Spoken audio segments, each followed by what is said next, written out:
Sometimes, when you're getting that initial introduction to a retailer and they're discovering you for the first time, they don't have an hour to sit there. Mm. They might have 10 minutes. And in that 10 minutes, they really want to know what the core essence is of your brand. Hello and welcome. I'm Elizabeth Formosa, the founder of Fashion Equipped and devourer of all things fashion, business, and mindset. In this podcast, I'm speaking with thought leaders, change makers, and entrepreneurs about the business side of fashion and everything in between. Fashion Business Mindset is your front row seat to real stories from designers, brands, entrepreneurs, makers, and mentors. We'll discuss how to launch and grow a fashion business and give you insider access to the future of fashion. So let's do this together and ensure that you're equipped to make the fashion business your business. Welcome back to Fashion Business Mindset. I'm so excited to dive into our first episode of Season 6. My guest today is Jenny Nakkan, the founder of Elevate Wholesale Agency and the founding partner of Splash Sydney, Australia's first international fashion trade show. A trailblazer in the fashion wholesale space, Jenny has built Elevate into a go-to consultancy for Australian brands looking to launch or scale their global wholesale channels. With a deep industry understanding and a strategic, hands-on approach, Jenny offers an exclusive matchmaking service where she connects brands with sales agency showrooms, crafts tailored growth strategies, and helps them navigate the complexities of domestic and international wholesale. Through Splash Sydney, Jenny's redefining the trade show landscape, providing a world-class platform for Australian brands to showcase, connect, and expand their reach on a global scale.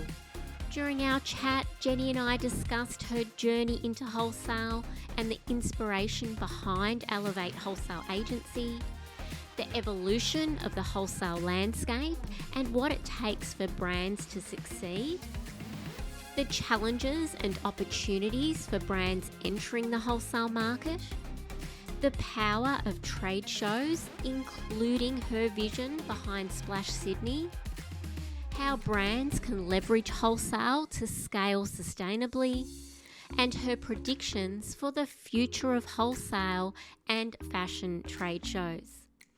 Jenny's insights are invaluable for any brand looking to grow their wholesale channel.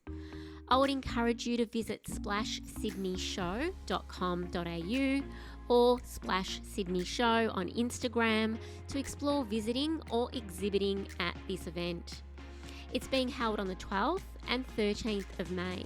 And if you have any questions, please reach out to Jenny via the contact link on the Splash website or head over to elevatewholesaleagency.com.au and reach out there. So let's dive in. Jenny, welcome to the Fashion Business Mindset podcast. Thank you, Elizabeth. It's great to be here. Great to have you. Now, Jenny, you have built Elevate Wholesale Agency into a powerhouse consultancy and you've co-founded Australia's first international fashion trade show, Yeah. Splash Sydney. We'd love for you to take us through your journey in the industry, what led you into wholesale, and what inspired you to create Elevate, your agency, and now, because you're not busy enough, become a founding partner of Splash. Yeah, okay, absolutely. So I've spent my entire career in wholesale. I've been lucky enough with that. And my journey started with one of the world's biggest brands, actually, being Nike. But it wasn't until I moved into the Australian fashion industry where I saw firsthand that even brands that had incredible product, they still struggled to break into the wholesale market. And most importantly, if they broke in, they probably have struggled to stay there and grow there and do it confidently. So, throughout my 15 years at the helm of global wholesale departments for brands, I saw an obvious gap, and it was that brands needed more than just good product. Like, no doubt, sell through is king, and good product represents a huge portion of that. But they needed to know what good looks like for the other 60%. They need strategic guidance to navigate pricing, ever changing timelines, buyer expectations. And one of the big call outs is that they really need to know how to be appealing to a showroom when they're trying to secure those partnerships. But brands and businesses, at the end of the day, they don't know what they don't know. So I realized that there was an opportunity to teach them. And that's what led me to create Elevate. So it's a service designed to give brands tools, connections, and confidence to launch or scale their wholesale channel successfully. And then when it comes to Splash, I mean, it's just a real natural extension of that mission. It was just such an obvious initiative that I wanted to pursue because it was about creating a premium trade event here in Australia that truly supports brands in reaching their potential buyers while it's driving global recognition and just providing them real commercial opportunities right here in their backyard. I absolutely love that you're embarking on that education side of the Yeah, wholesale landscape. I can see that, there's a real nurturing kind of dynamic with the brands that you work with. It's not just about the sales role or the brand management role. Because correct. I think with wholesale, it's changed so much over the last few years. There's Hmm. still so many opportunities, but it's very different terrain to navigate. Are Hmm. there any real misconceptions that kind of come to mind immediately when you think Hmm. about, especially perhaps the growing brands that are coming to you embarking Yeah, on wholesale for the first time? We'll dive yeah. into this a bit deeper later, but what Mm. comes to mind when you think, oh, I just wish everyone knew the answer to that question? Yeah, it's a really good one. And there's a couple. I think, one of the first is how long it can actually take to establish a relatively strong, firm foothold in wholesale, and not just in a new market, but in a new retail partner in general, even if it's here in Australia. So first orders, they can take time to receive. You really need to continue to show up and follow up and realize that an ROI won't be immediate. Sometimes it will. There's unicorns out there. I'm not saying it's impossible, but generally, particularly in a market like what we're operating now, it's really important to be consistent in the process. And even when those first orders do come in, they don't equate to big budgets initially. Brands need to prove themselves. And like I mentioned before, sell through is king, and budgets are derived from that. So brands really need to prove themselves in, at least the first 12 months of that retailer relationship before they even start to have potential growth conversations. But the second misconception is, it's a really big one as well. So it's the role that brands need to play in each of these partnerships that they have in wholesale. So whether it be a partnership with a service provider, such as a sales agency showroom or a 3PL logistics partner, or even a partnership with the retailer itself, brands have a certain set of responsibilities in that, and the way in which they show up to those partnerships and participate in the relationship, it's absolutely critical to their success. It's essentially like a marriage, and it takes two to tango, and each person in that relationship, or business in this case, they really have to participate for that, and really know what that looks like and be prepared for it. I couldn't agree more. So patience and partnership. Yes. I think the Yes. partnership piece, you've just demystified some of it there. But I Mhm. think, looking back years ago, it was like, you took your collection and you gave it to your agent and you're like, good luck with that. And, we'll see you at the end of the selling. But as Absolutely. you've rightly said, it's all about the partnership. You've got to be invested, in the long-term success of the wholesale arm of your business. And there's a lot of moving parts. That's Now, right. and we're going to dive deeper into that because I know our Mm. listeners will be fascinated, especially if they're embarking on wholesale, at the beginning of their journey. But Jenny, you've been on the front line for some time. You mentioned your time at Nike and you've Yeah. worked with so many global brands and you continue to do so. Mhm. I know that when I'm speaking to people in the industry or even my clients, sometimes there can be this sentiment that, wholesale is on a decline and are there really any opportunities there? Now, of course, we know there is because you're operating Mm. in this space very successfully. But Mhm. being on the front line of wholesale, both locally and globally, if you were to take the pulse of the Yeah. industry right now, how would you describe its health? So right now, I like to describe the wholesale industry as being in more of a state of transformation rather than, just simple struggle and decline. And that's because while some traditional wholesale models are certainly under pressure, the market's also really evolving and it's responding to shifting behaviors and economic challenges and increasing demand for retail and brand storytelling. So there's definitely pockets of opportunity out there.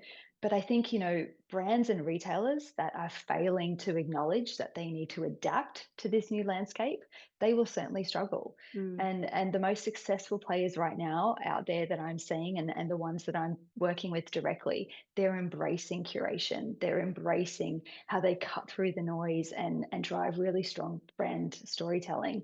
They're very strategic with their partnerships. And all of that is combined with a really strong balance between a mix of what they expect from their wholesale business and also their direct to consumer channels. Hmm. So focusing on brands having to, or businesses having to adapt, what are some of the key Mm. areas or the key shifts that, our listeners should be aware of based on all of those moving parts? Yeah, I think the adaptation really comes from, again, a big kind of brand storytelling piece. Like, how are they Yeah. actually bringing their brand and their story and their product to the market to cut through? It's quite a saturated and crowded market. So, like we said, it's not just about handing over your product to a showroom anymore and off you go, contact me when you've got the orders. It's Mm. about how their brand and how their business needs to partake in that process and how they need to work with that agency to drive mutually beneficial outcomes, for the partnership and then obviously for the retailer to maximize and then for the consumer to enjoy. So there's just a lot of different ways in which, again, just the partnerships need to be adapting, need to be evolving, and the way in which the wholesale brands need to be showing up and really driving innovation. Okay, love that. And I think later on we'll dive into perhaps some of the criteria that you set for your business when you're Hmm. working with brands or when you mentor or coach them to be wholesale ready. I think that would be really insightful. But for Yep. now, I just want to dive into Splash Sydney. So Hmm. let's talk Hmm. about this amazing event that you are curating with your team. It's Yes. being positioned as a world class platform for Australian brands to showcase and connect on a global stage. So, what gap in the market does Splash aim to fill, and how do you see it redefining the trade show landscape in Australia?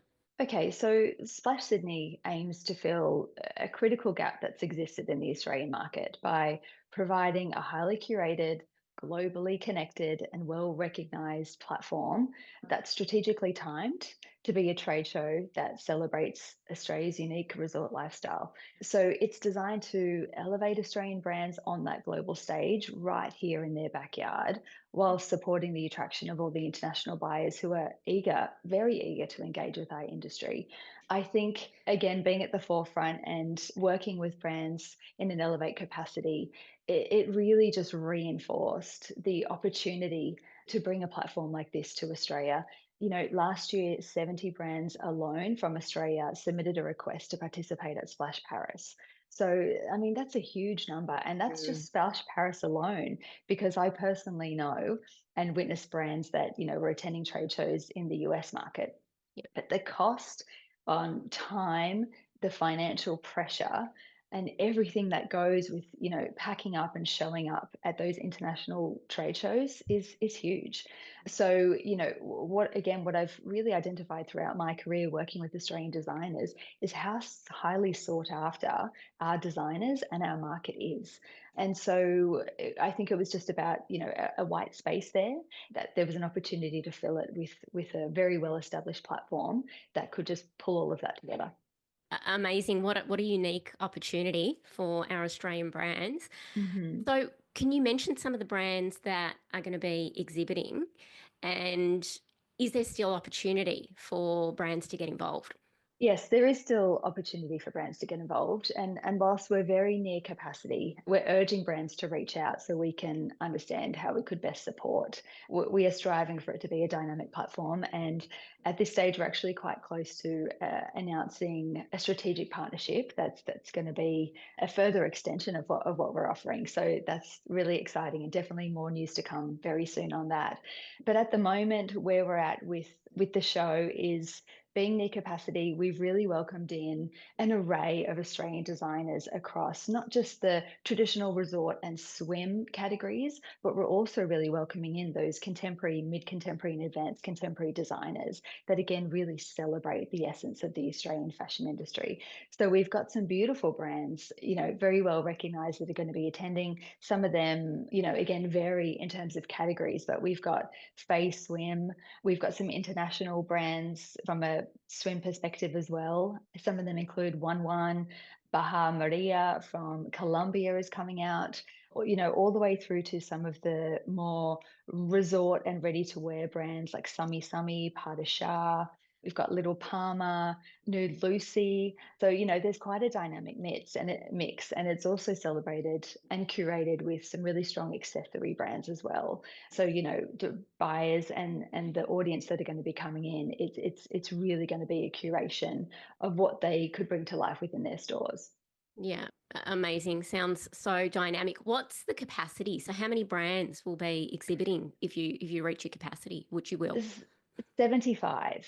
There'll be 75. 75, yes. 70. Amazing. And so in terms of the buyers, so Mhm. international and Australia based, how are you going about inviting them, and what kind of, buyers from what, retailers would we expect to see visiting the event?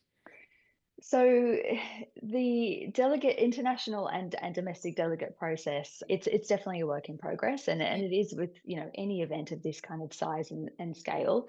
We're working really, really hard to drive those conversations and extend those invitations. And we've got the luxury of being in a position where we've got Splash Paris, and we're working really closely with them, and really tapping into their network Yeah. and leveraging that. Obviously, my experience and network as well is a really great resource. But I think, what's really going to be driving this opportunity, outside of just those networks, is the work that we're doing with the Australian Fashion Council and Australian Fashion Week in the background. So we have both identified that, the power here is in collaboration, and to Mm. drive success for the industry, it's really recognizing that both of these platforms, be it a trade show like Splash or a Fashion Week platform, they have a shared audience.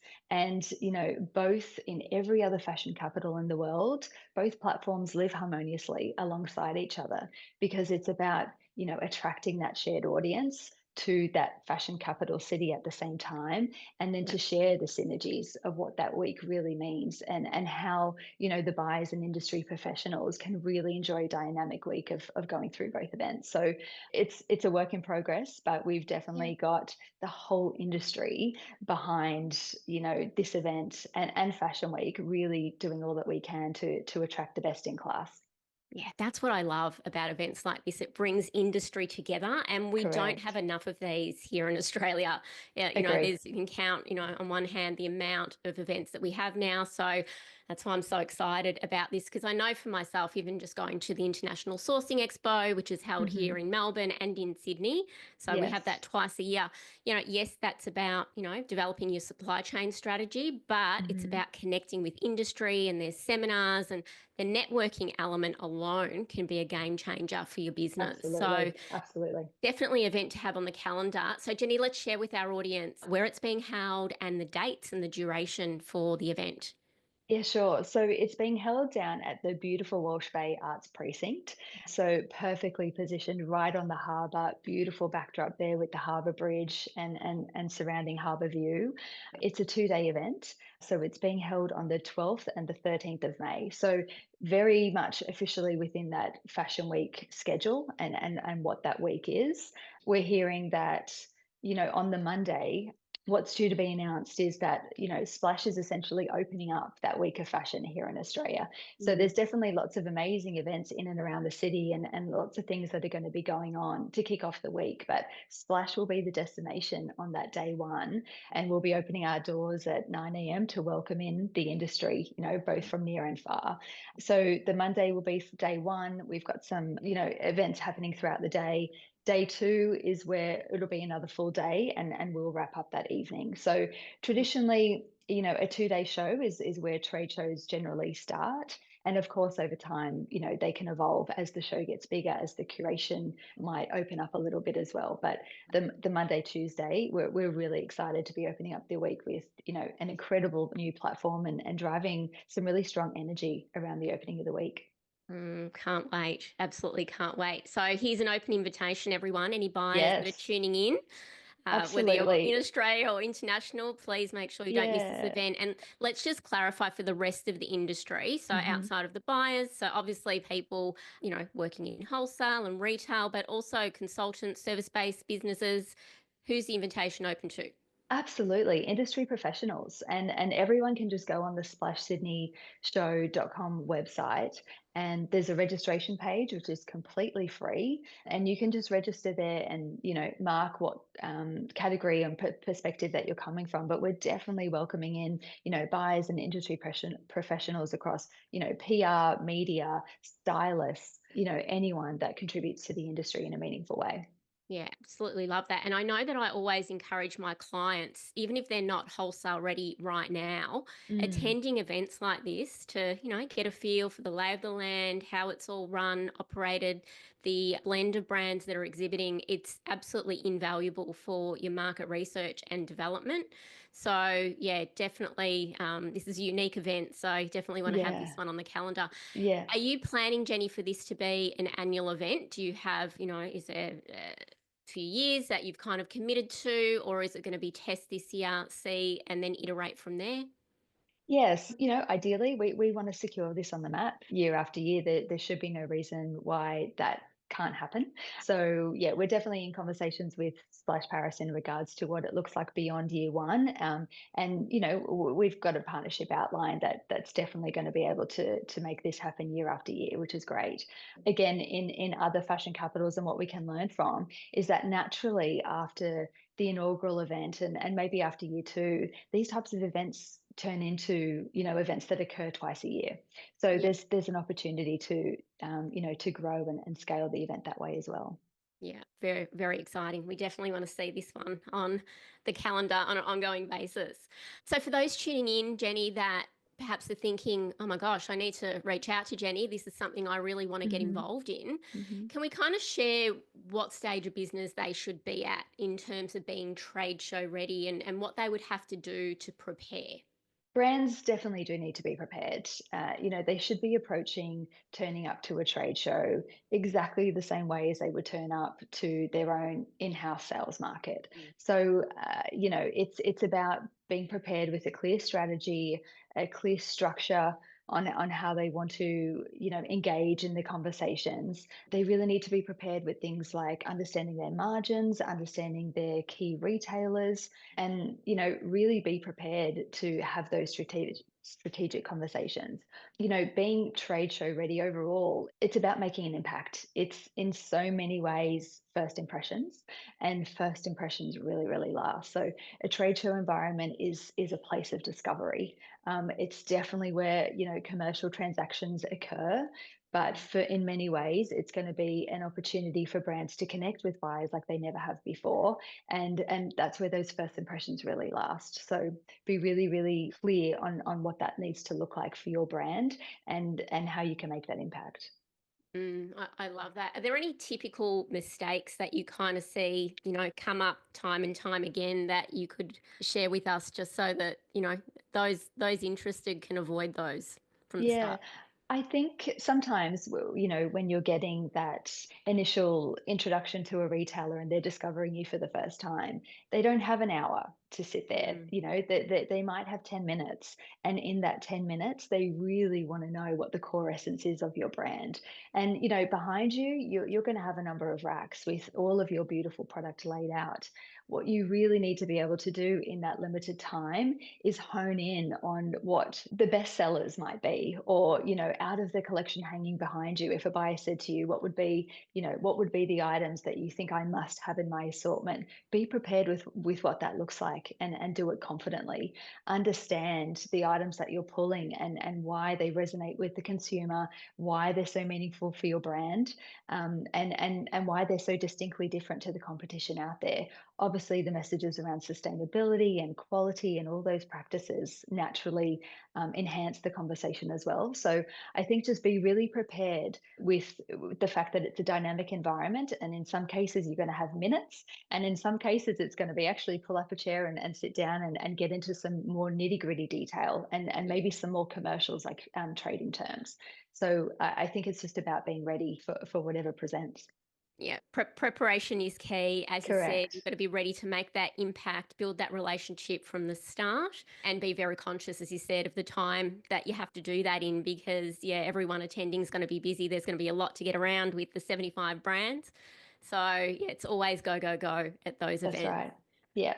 Now, so good luck, Jenny. Like, as I said, we are so Thank you. excited. We're so excited for Splash, and I'm sure it's going to be such a successful, significant event for our industry.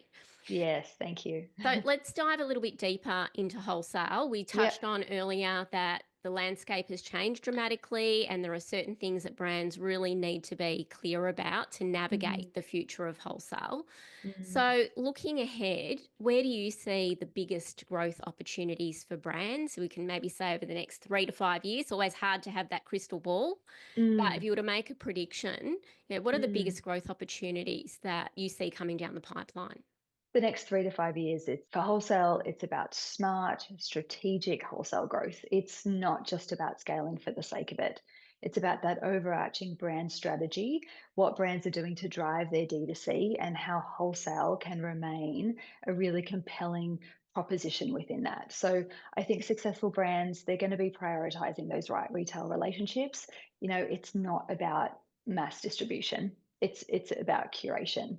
I think they're going to be really investing in supporting their retail partners with marketing and sell through initiatives, again, to show up to that marriage, to show up to that relationship, and to be really working really, really hard on making sure that it's successful.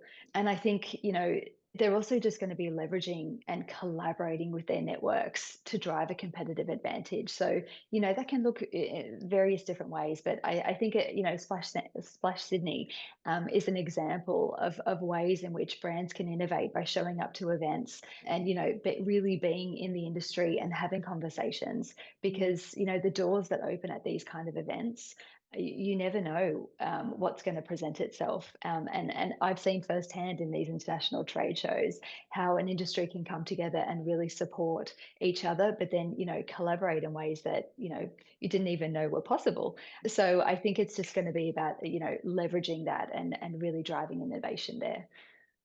Yeah, couldn't agree more. So we've got the physical side.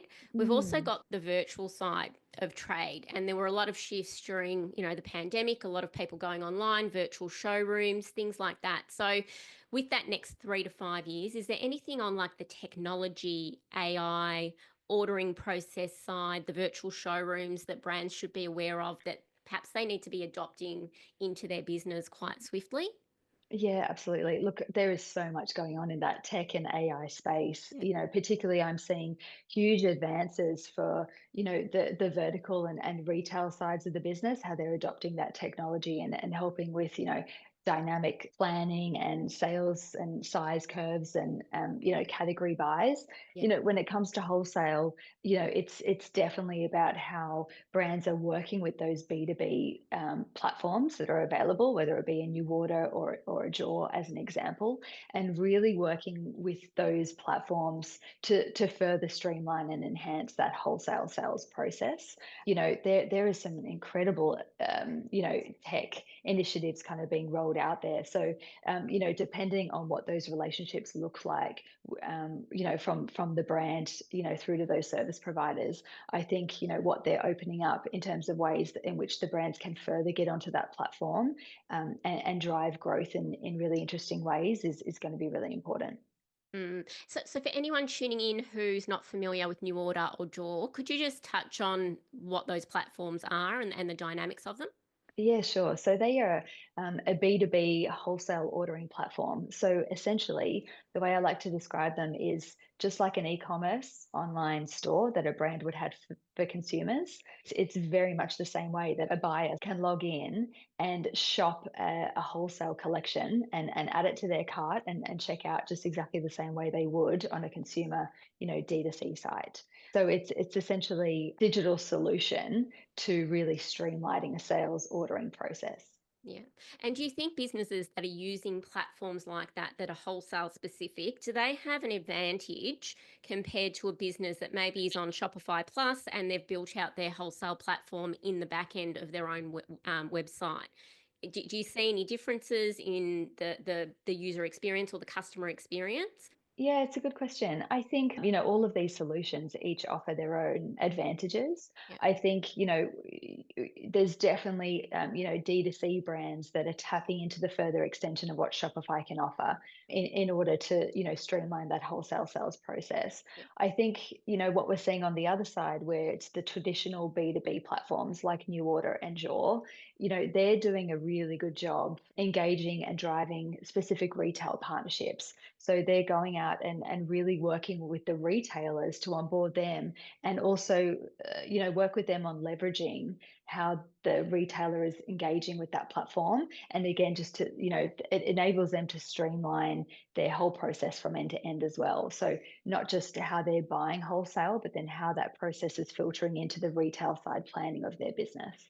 There's no one size fits all. The decision making for a brand kind of really comes down to, a few areas of assessment that they need to consider on what the right solution is. But there's definitely options out there. And it's so great to witness a brand that, might be quite overwhelmed and saturated with, paper trails and Mm. order forms on Excel and the time that goes into preparing for that, to sell four collections a year. It can be quite overwhelming and have incredible pressure on the timelines. So these platforms are, really great digital solutions for that. And literally at the click of a button, you can have a digital representation of your collection ready to shop and be really dynamic in the ways in which it helps the retailers select the right products for their buy as well. So again, that kind of comes down to that digital and tech enhancements that these platforms are rolling out. It's an amazing way in which brands can use those tools to grow their wholesale channel. Yeah, I absolutely love platforms like New Order and Joy. And you rightly pointed out such a unique benefit, which is tapping into the retailer network as well. Hmm. But I Hmm. guess as a business, you've got to be ready. There's an investment there, there's an integration into the business, there's a whole host of things, as you said, to consider. But Yeah. we've certainly come a long way from the order book, Jenny. I remember showing my age now, the duplicate order book and a You and price me both. list. So Like, I feel like it was, it's only in the last 10 years, and I think, COVID certainly really propelled, pardon me, the introduction of these of B2B platforms as being an obvious requirement in the wholesale ordering process. But yeah, it definitely just feels like yesterday, doesn't it? it does. We've got to be quick on our feet with tech. There's so much Yes. coming at us, like on the Yes. daily, across all levels of business. And it's great because so much Agree. can be automated now, and there's a lot of intuitive tools that we can use. So it's definitely a benefit. But that Mm, adoption takes time, and we're just got to invest as businesses to understand what's available. The price point, I guess, of those platforms and the investment and the readiness of yeah, the business to take it on and then actually use it and optimize it in the business as well, which absolutely. takes work and focus and training at times. Yeah. Jenny, for anyone tuning in that perhaps is an emerging brand, Hmm. is there any advice that you can share for them if they're at the stage perhaps where they're not ready to, be working with an agency or even Hmm. exhibiting at a trade show? Are there any tips around building the foundations of, their wholesale business, just approaching the retailers for the first time? Any tips and traps there that you could share for those newer brands out there? I think one of the biggest mistakes that emerging brands don't pay enough attention to, and it's probably because they don't have the skills in the business to be able to do it. But pricing their products correctly for wholesale from the onset is really critical. So if their margins are too tight, they're not going to be able to scale effectively and profitably into wholesale. So I think, really ensuring that the key foundation in regards to being able to grow comfortably and confidently is making sure that they're really in tune with what those margins look like and what's being built in, like make sure that all factors in all costs are built into that across production, shipping, duties, which is an ever changing Mm, conversation at the moment, but also recognizing and understanding where they can that around the world when it comes to retailer margins and markups, they're quite different in every country as well. So it's about having a dynamic global pricing strategy if they really want to embark on global wholesale and recognizing that, each territory that they're pricing for needs to be done specifically for that region. So yeah, it's probably one of the biggest trip ups that I find when I start to work with emerging brands is that we have to spend a lot of time getting that right because that is going to be the platform for everything. I couldn't agree more. It's certainly an area that we focus on the daily with our clients. It's all Yeah, about the margin and setting yourself up for that pathway to profitability from the that's right. start. Otherwise, this could be an arm of the business that ends up losing money rather than making money. So, yeah, it's That's definitely right. a typical trap. With on the retail side, for those tuning in, if they're thinking, okay, what kind of margins are the retailers looking for? What are they ranging at the moment? Yeah, so I think, at least setting a markup of 2.2 Yeah. is an absolute minimum. But, they have to again be prepared and have transparency that, if that retailer comes on and that 2.2 isn't hitting the mark, do they have room to negotiate? And what does that need to look like? So again, 2.2 is quite a reasonable start and I would say an absolute minimum. Yeah. Internationally, the minimums can start at 2.4. Okay. And I don't want to scare anyone, but they can go up to 2.8 or Yeah. 3 in certain global markets. So the brand really needs to be across what that looks like before they take any steps. Yeah, really, really important advice there. Thank you for sharing. Now, Jenny, you have worked with many brands at different stages of their wholesale journey. I'd love for you to share any of the success stories. I'm sure there's many, but there might be one that comes to mind. So maybe a success story of a brand that's scaled effectively through wholesale that you've worked with. Yeah, okay. There's definitely a few, but I think one that comes to mind that's an obvious one is Subi, because this brand, it's a cat of nine lives. It's over 23 years old and it has had quite a colorful past. So I think it's a unique example because it's not only had to launch wholesale, but it has had to relaunch its wholesale quite a number of times. Mm. And, a relaunch is even harder than a traditional just wholesale launch. Yeah. So I think the way in which Subi over its time has done this successfully, and particularly in its last attempt and under its current owners, it was by really redefining its wholesale strategy and focusing on premium distribution channels only, Mm. and really not being impatient with that. So, like I said about turning up to that marriage and really driving its success and being positioned in stores that everyone's looking at. They're quite strategic in terms of where it was positioned. And with that, and when the industry looks in on what that distribution was, they get FOMO because they see that, oh, this brand and this retailer, they're having a really good time. I, Yeah. I, I want a piece of that. But again, it was just about being patient and knowing what the next stage of activation looked like. There's a lot of brands out there that have had success in limiting that distribution and really building that hype and driving the scarcity of the product quite intentionally to create that demand.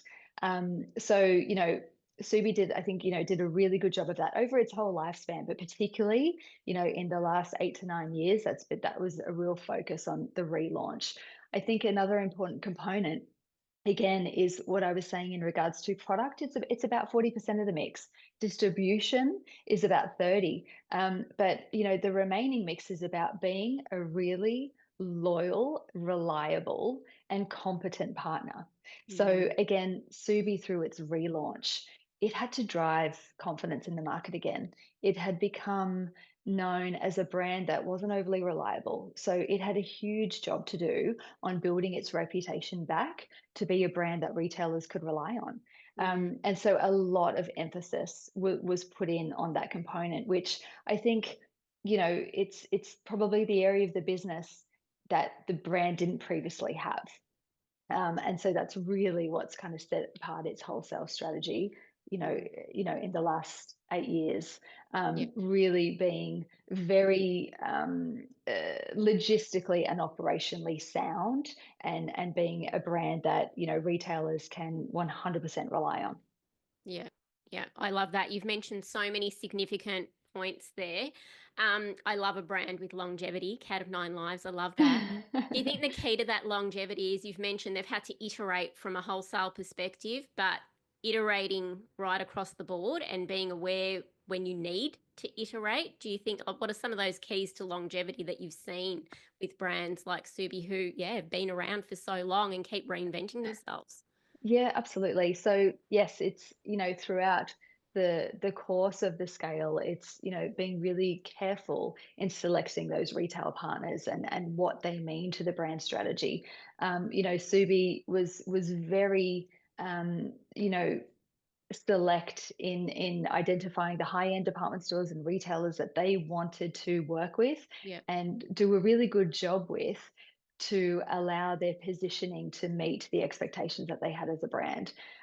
So, whether it was Barney's at the time, actually, Yeah. followed by Essence and Kith and clothing. Like, these retailers really positioned the brand alongside industry heavyweights, Yeah. and elevated the brand's desirability, whilst the distribution was controlled. And whilst all of that was happening, Subi was very much investing in building its community and its Mm, loyal fan base, which again really comes back to how wholesale, needs to be underpinned by an overarching brand strategy. yeah. It's wholesale in itself. In some cases, in some strategies, it is a marketing arm. It is a Mm, way in which brands get discovered, and they get amplified to new audiences. But again, I think the ones that do a really good job are the ones that are adapting to consumer behaviors and the community, and really driving what that community wants. yeah. Yeah. I love that you've raised, the brand positioning, brand strategy side and what Subi's doing, ensuring that they are maintaining that premium positioning. When because we do a lot of work on brand strategy, so Yeah. I absolutely love this because we do see that fall down quite often when it comes to the wholesale side of the business. There's not as much Hmm. focus, very focused on D2C and who the customer Yes. is and who you want to attract, but somehow, this side can kind of fall over a little bit. But I think that often happens in the early days of business Mm. because when you're starting out, especially perhaps you're embarking on wholesale for the first time, it's about taking the orders. You may not be thinking about that brand protection at that point Hmm. in terms of your positioning. Do you That's see that right. happening with newer kind of brands that are embarking on wholesale? Because you can kind of get seduced, right? It's like, but you learn fairly quickly that not everyone is your customer. And sometimes there needs to be a reset as well, just kind of like Subi's done. There's another iteration to ensure that your brand positioning is protected going forward. Absolutely, Elizabeth. I think, many brands, they're diluting, their exclusivity way too early. And you're right, they get seduced. They get seduced by the short-term goal of, getting those orders. And I understand, while that's appealing, what they do need to understand, though, is it leads to overexposure. It leads to pricing conflicts and eventual markdowns, and it leads to there being too much of their product too soon in the market. And they're not just having all the wholesalers compete, but they're also competing with themselves, Mm. and their own D2C. So I think, yeah, it's about being more controlled, and really driving that strategic expansion, and knowing when the time is right, to open that up a little bit. Such great insights for all of our listeners, no matter what stage of the journey you're at, whether you're at the beginning of your wholesale strategy or perhaps you're many years in. Sometimes when you're many years in, just like Subi, there's time for a bit of a reset and just taking stock of where you're at and, are you Yeah, working with the right partners? Are you keeping the right company, essentially? correct, We all have to correct. do that in business. We've got to have those moments, in time where we do reflect on where we're at and, Yeah. what we're going to do to steer the brand forward in the right direction. Mhm. Now, Jenny, you are managing all the things on the daily. We talk about mindset and entrepreneurship Mm, and, just managing businesses, all the things that we do on the daily in our industry. yeah. So, when leading your fast paced business and, having to adapt to multiple roles, and now, of course, navigating the trade show and Mhm. curating everything there, how do you stay focused and energized while juggling so many different hats? I'll be honest, I'm still learning. But I definitely, I think I'm adopting a mix of, quite structured planning, which is me by nature. I'm quite organized. I love structure. I love routine. Myself and my family and my household and my business, we thrive off that. But within that prioritization, I'm really focusing on nailing that. And, personal well-being comes into that as well because it's not just about the business prioritization, but, prioritizing personal well-being to be the best version of yourself so you can show up every day. So yeah, I think ruthless prioritization is how I'd summarize it for me at the moment. And it's just the realization that not everything is a priority can be hard for a perfectionist to accept that. Yeah. But I'm definitely learning and it's working. I love it. Ruthless prioritization. I'm going to take that one away with You me have because to. just like you, I'm still learning even at this stage of life. It's like, I'll be really good with my morning routine for months and months and then all Yeah. of a sudden it drops off. Are you a morning Mhm. person? Like is it something, with that ruthless prioritization, do you for yourself when it comes to self-care, is it the mornings that you like to have for yourself? Like what works for you? I think the mornings are really important to me, Yep. and they definitely set the tone for my day. Yep. Raising a young family, sometimes they don't go to plan, so you can yeah, be a bit kind of sidetracked some mornings. But I think essentially I tend to be lucky enough to get it right most days, and I've often over the years tried to um, consider what it's like to, to slowly wake up and not kind of connect and get online too soon and Yep. kind of have a personal well-being morning routine and kind of get to the office and then turn on. I think the reality is that that doesn't work for me, and I feel like it's probably of the way in which my career has panned out because I've been dealing with global markets. I'm so used to being on early in the morning. I Yep. was managing teams in the US, and I was having really early mornings in order to kind of capture them at the end of their day with a bit of energy.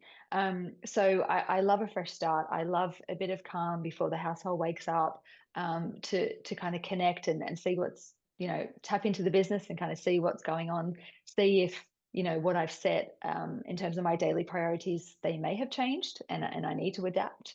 And I think, I like to spend a little bit of time doing that, and then spend a little bit of family time, get to the gym, and then get to the office and kind of hit the day knowing what those priorities are. Yep. But I think it's all progress over perfection, right? I think it kind of comes down to that. And I think it's for me again because I thrive on structure and routine. I just focus on trying to be as consistent as possible. But it definitely adapt where I need and don't be too hard on myself, if I do have to adapt here or there. Yeah, I'm with you. I'm definitely a progress over perfection girl. And yeah, I Yeah. think I've learned not to be too hard on myself. But I love what you mentioned around, you know, there's something that didn't work for you. Because I think we've got Mm. these expectations, especially with social media. It's, the 5 a.m. club and you've got to do this Mm. and don't pick up your phone. But as you Mhm. said, there's certain things that work for us and certain things that don't. So kind of drop those expectations and make it work for the individual Absolutely. because Yeah.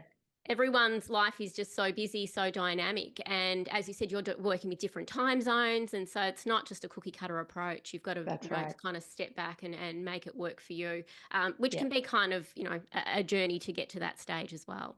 Yeah, 100%. Yeah. Now, Yeah. you also have Elevate and your team. So what's your support team like at Elevate? So we're pretty lean, Yeah. but the way in which I've structured the business means that I can tap into external resources in Yeah. order to get things done. So Yeah. it's quite a dynamic business model, and I've wanted to keep it that way so that I can kind of scale up and scale down appropriately.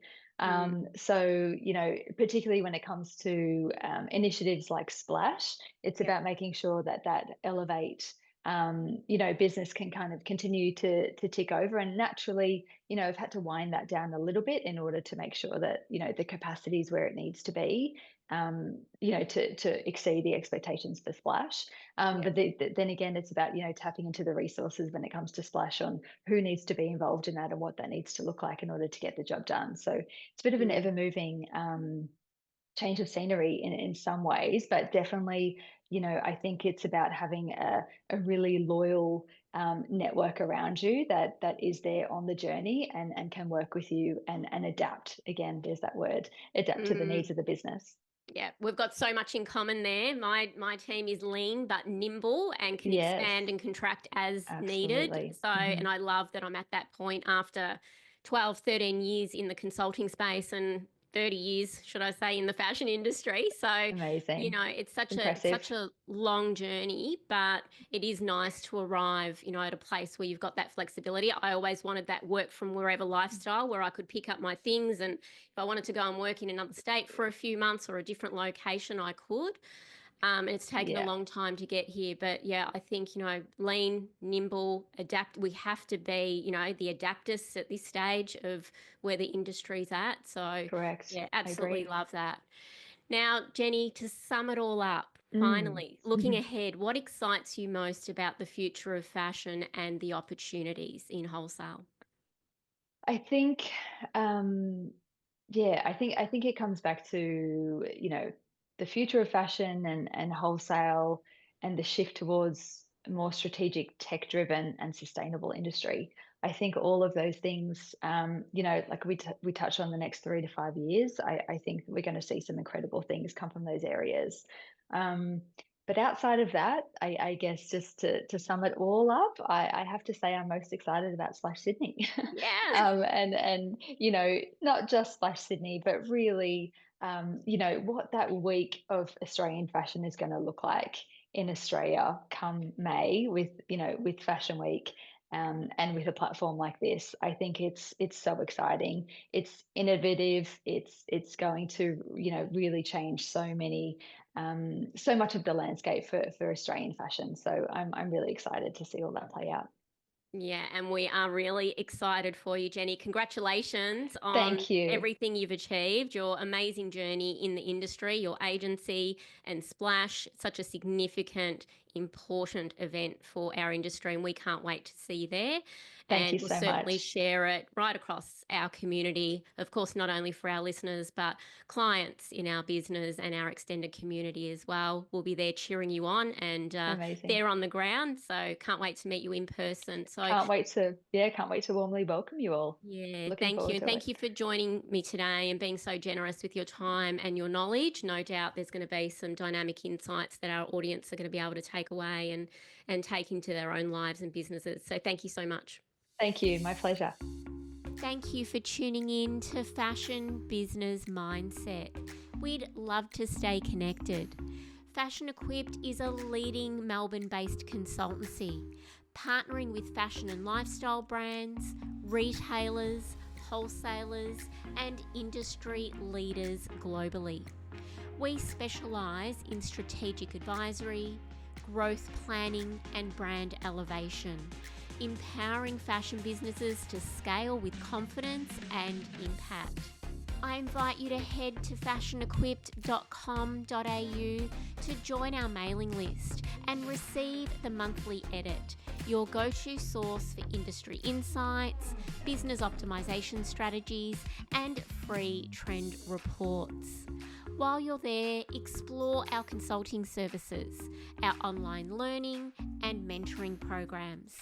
We'd also love to connect on Instagram. You can follow us at Fashion Equipped and at Fashion Business Mindset for more industry insights and inspiration. We're here to help you navigate the business of fashion and take your brand to the next level. This is a Guide Your Light network production, creating podcasts with purpose.